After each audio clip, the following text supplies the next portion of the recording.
Hello. I want to try to share some scriptures with you this morning that I hope will be an encouragement to you and maybe give you some strength and help in whatever you're facing today. And if I had to have a theme for this devotion, maybe I would call it a hiding place. Have you ever just wished that you could, or maybe you even said it, I wish I could just go away somewhere where it's quiet and safe and secure and where I could feel comfortable. Have you ever had those thoughts? Have you had them today? Have you had them recently? Well, today's Psalms that we're going to deal with is dealing with a place in our spirit where we can completely trust the Lord and find ourselves in a place like that. I want to remind you, even though I don't think I have to, but we that call ourselves Christians, we suffer the same troubles, the same afflictions, the same problems, the same diseases as any non-believer. We don't have a guarantee that we won't experience those things. But if we completely trust God, He'll make us a place to be in that we can bear whatever it is that we have to face. That's that hiding place I'm talking about today.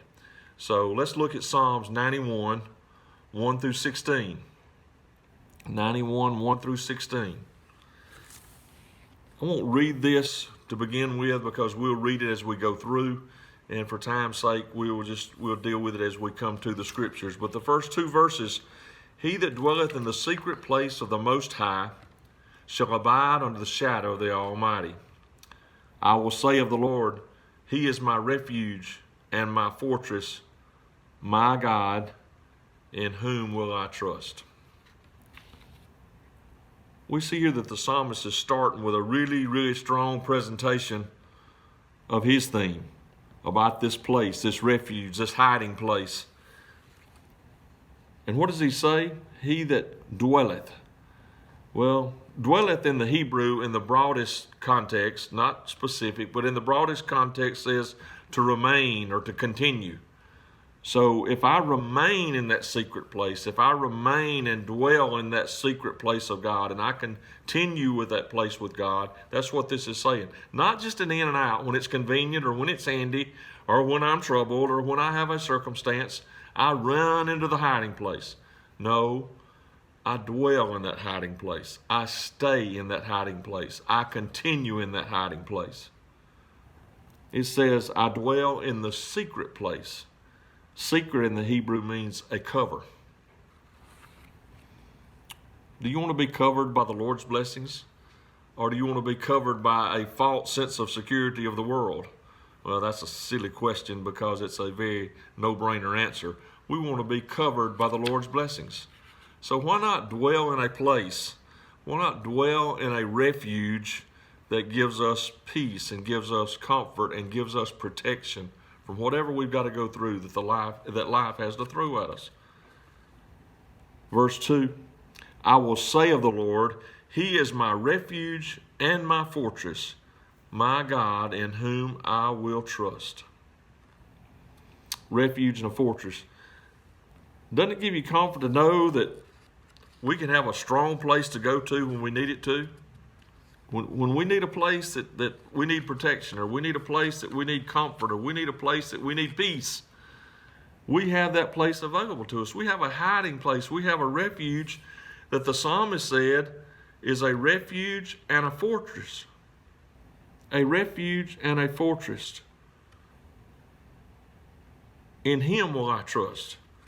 Trust is the characteristic word in the Old Testament that equates to faith or belief in the New Testament. And the more we trust, the more we lean on the Lord, the more dependent we'll become on Him. On the other hand, the more we lean on ourselves and our own understanding and our own thoughts, then our desire for the Lord will become weaker and weaker. I promise you, the more you seek the Lord and the more you lean on Him and the more you count on Him for your refuge, the more you'll want to dwell in that secret, hidden place with Him. It's a great place to find yourself. If things are going great and all your health is good and your finances are good and your emotions are good and your family is good, everything's great, it's still a great place to be in that hidden refuge with God.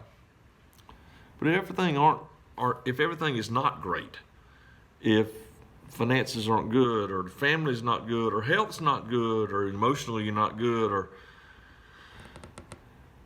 then it's also a very great place to be, in that hiding place of refuge with God. God's always provided a refuge for his people. He did in the days of when the psalmist was writing. He did in the Old Bible, in the Old Testament. He did throughout the New Testament. He does today.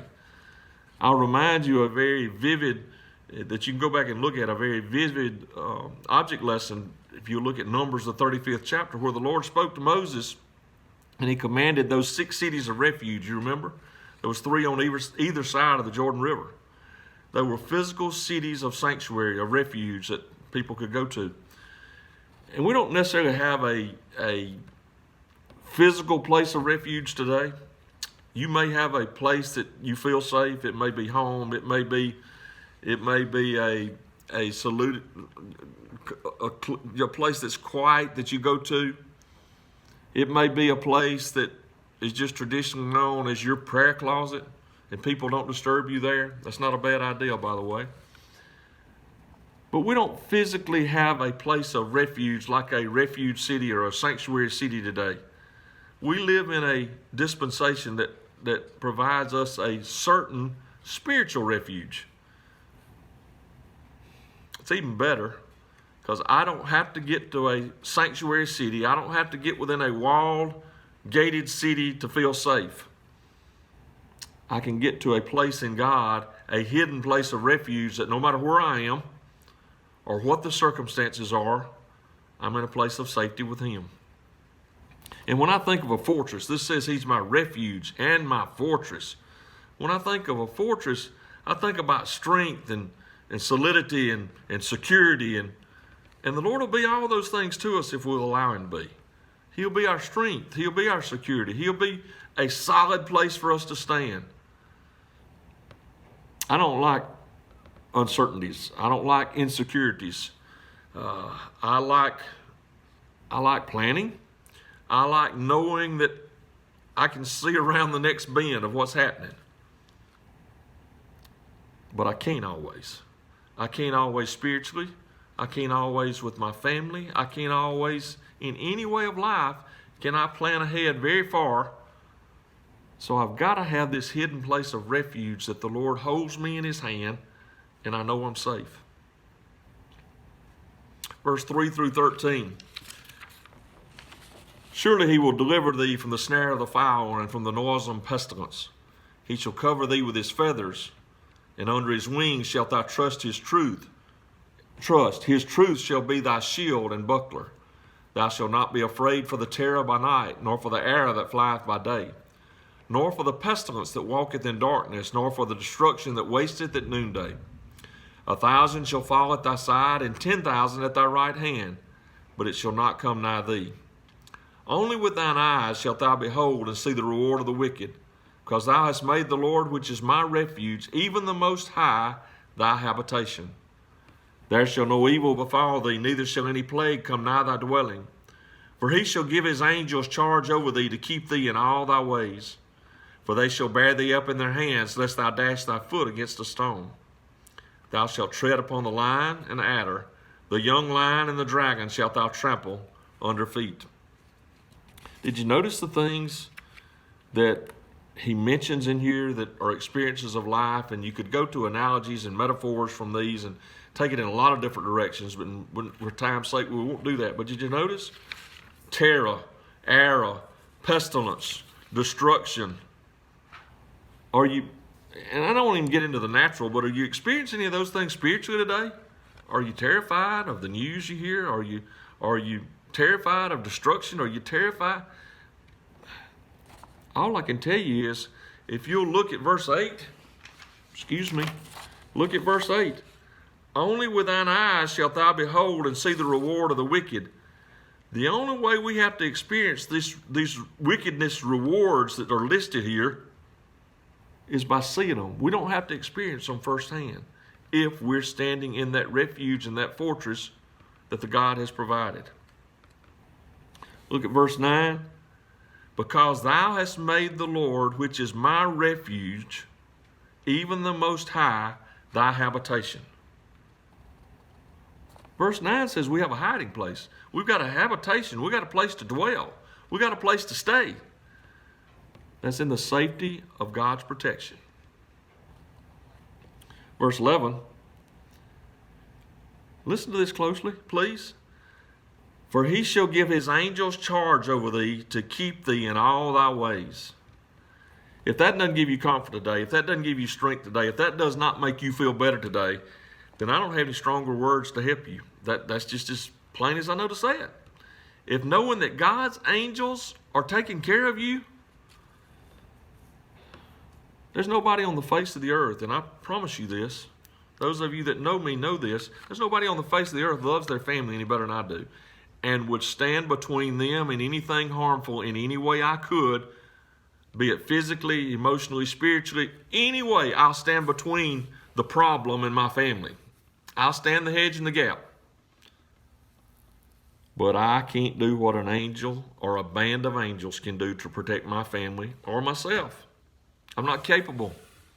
I'm limited. God is not. God's resources are not limited. Why don't you flee to this hiding place today, spiritually? To a place of refuge, to a fortress, to a place of protection. We have got to trust the Lord to take care of us, because He will if we'll abide in Him. Verse 12 and 13. They shall bear thee up, the angels shall bear thee up with their hands, lest thou dash thy foot against a stone. That shows us that God cares about us in the little, well, you get on down to lions and adders and dragons, but God cares about us in the little things and the big things, the small and the large in our life. He takes care of us. We don't even have, it says, lest thou dash thy foot against a stone. Now, we don't even have to worry about stubbing our toe. If I was texting you that, I'd probably put a LOL behind that. But seriously, God does care about even the smallest things in our life. God is a God that can handle anything big in our life, but He's a God that wants to handle anything small in our life also. Verse 14 through 16, because He has set His love upon me, therefore will I deliver him. I will set him on high, because he hath known my name. He shall call upon me, and I will answer him. I will be with him in trouble. I will deliver him and honor him. With long life will I satisfy him and show him my salvation. This talks about some divine promises because He set His love on me. He set His love on you. These promises include blessings that we just read, blessings of deliverance and blessings of exaltation, answered prayers, long life. And do you see the greatest thing? The promise of salvation. God gives deliverance today and protection today, just like He did in that day. But our protection is greater, folks. Our protection is greater because we're covered by the shed blood of Jesus. The Old Testament people didn't have that. They had promises. They had a hope. But nothing to compare to what we have on this side of Calvary. We have a much stronger refuge and fortress that goes with us everywhere we go if His Spirit is abiding with us. For time's sake, I'm going to have to close. I want to read you a very familiar scripture that many of you could quote, I feel certain. But Proverbs 3 and verse 5 and 6 says, trust in the Lord with all thine heart, and lean not unto thine own understanding. In all thy ways acknowledge Him, and He shall direct thy paths. Why don't you acknowledge Him as your hiding place today? Why don't you acknowledge Him as your refuge and your fortress, your safe place? I want to issue a challenge to you, to all of us. Why don't you just lean wholly on the Lord today? Lean on all His promises of protections and blessings and refuge. I promise you, it's a great place to be. It's a much better place than you can build for yourself, spiritually, emotionally, physically. It's a place of safety that will carry you through any circumstance life can bring. I pray that this blessed you in some way this morning. God be with you.